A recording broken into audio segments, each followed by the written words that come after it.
Could Disney Plus be a better version of Netflix? Top-notch shows with ease of access, pay-per-view-esque model. You know, people apparently like watching movies at home from what we've seen from Black Widow. I'm sure we'll see extravagant numbers for Suicide Squad from HBO Max. Even Zack Snyder's Justice League. People subscribed just to watch that. You know, we all said this is awesome when Netflix started their streaming service. Then we just kept going to the theaters. You know, COVID-19 has made a lot of us realize that we would prefer to stay home and watch movies rather than go to the theater most of the time. Yeah. No, and we're really starting to see that that shift has been very slow over the last 2 years, but it's now really starting to catch.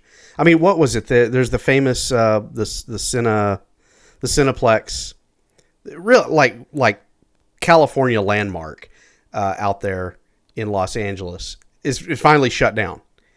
It's been bought, and the new owners are going to revive it and bring it back. But how long do you think that's going to last? I mean, you're going to have like really important theaters still operating in small towns and bigger towns, and there'll be the landmark locations in the bigger cities. But cinema going the way you and I knew it growing up in the 80s, 90s, into the 2000s, that's done. It's done. I mean, and you're right. Disney Plus is putting an exclamation mark on it that where Netflix just had a period. You know? And I mean, here's the difference is that Netflix is just so broad with its genre, you know, the things that it puts out, whereas Disney, you know, exactly what the type of stuff you're getting. Like, yeah. You know, we've watched Netflix now in the last several years morph from, hey, we've got all these movies and we've got all these old TV shows into now they're like what HBO was and Showtime was and Cinemax in the 80s and into the 90s. They are becoming, it is becoming its own entertainment powerhouse. They're making their own content. And yeah, that's just the way the world is now. And Disney Plus is adding to it with its brand. Hulu, I still have Hulu, and my wife loves getting on there because they have their own things. Yeah, and they got King of the Hill. They got King of the Hill. I'll tell you what. Yeah, Futurama. Yeah. I get Futurama on Hulu. I enjoy it.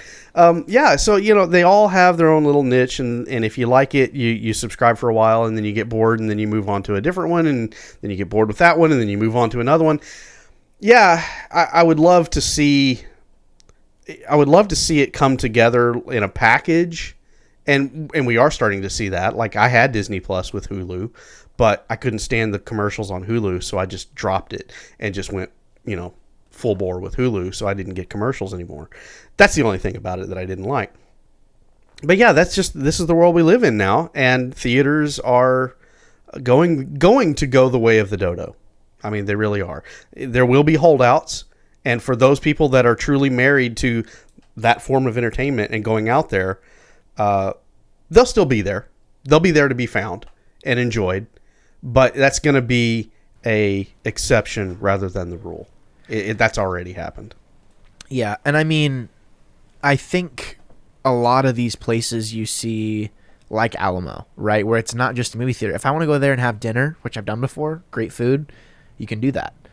You know, like they have their own, merch line and stuff like that. You know, there's different income from multiple facets there. You know, with that particular one. But yeah, I mean, I'm scared of what might happen to movie theaters, and you know, because yeah, I mean the experience, as you said it before. No young kids are gonna be excited to go to the movie theater. You know, like in the age of gimme, it's going to be like Up. Like kids are going to be born. They're going to be overweight immediately. And, like they'll just be on their iPads forever. You know, it's just what's going to happen. Yeah. But movie theaters though, yeah, I'm scared. I'm scared to see in the next couple of years. And I don't know what's scary. The fact that they're going away or the fact that I enjoy the movies almost as much. It's like, how brainwashed were we in the early days to think like, oh no, this is the only way that you can experience this thing, you know. It's different for me because I soured on going to the movie theaters probably in the late 90s because it was at that point where it started getting very expensive, and the environment, at least in the theaters that I had available to me in rural Arkansas, were not great. I mean, the best theater that I had that was within a 30-minute drive was in Fort Smith, and it was pretty crappy, you know. So I soured on that experience very quick. And by the early 2000s, going to a movie theater was something I did not frequently do. And I just waited for it to come out on home video, you know, on DVD, eventually on Blu-ray. And so I have, for a long time, I have simply enjoyed my movie watching from my couch. So Netflix, Disney Plus, all of these streaming services, they're a godsend in my opinion, because this is the way I would prefer to consume my content. Has been for a very long time. Not knocking the movie theater experience. It can be great. Yeah, but I have to be really in a mood for it to happen. But, and that's the thing too, is like how often are we really glad we went to the movie theater? Because I think of two franchises where I'm like, God, I'm glad I saw it at the theater most of the time. Star Wars and Marvel. That's it. Yeah, that is it. So, you know what might happen is they'll just start being Disney theaters in the United States. I'm not messing around. I'm not even joking. Like literally, as soon as the movie theater scene shuts down, Disney gonna be all over that. They're gonna be like, oh, you want the movie theater experience? Here, well, you know, there'll be self-serve machines. Like you'll buy your ticket online, go in. You know, there'll just be machines and like vending whatever. You get all your crap. Dude, it'll be animatronic mouse at the door waving at. Hi, welcome. You know, let me have your money. Did you pay, boys? Get out if you didn't pay. Like, yeah, exactly. No, it's exactly. Yeah, no, and that's the thing is, I just don't care that much anymore about movies as a whole. Like, I'm not to be mean, but like, most of them suck, and also, the ones that I like, people just want to argue about, which is fine. I love arguing. Like, we all know I love arguing. But the movies that I enjoy for very specific reasons, you know, and it's funny coming from the wannabe critic. That's why I'm able to have that name, is because I look at things in a certain way, and it's like, it's just my opinion, you know. And we try and be as objective as possible over on the Wannabe Collective. But guess what? We're not reviewing new movies. We're reviewing old movies, like the movies of yesteryear that we've probably seen before already. Mm-hmm. So, you know, me and Emma, like, if we hear about something, usually my movie watching comes from what I hear on Twitter. Like, oh my God, this movie is awesome, and I might check it out if I can make it 10 minutes and I'm interested still. Like, let's keep watching, you know. Yeah.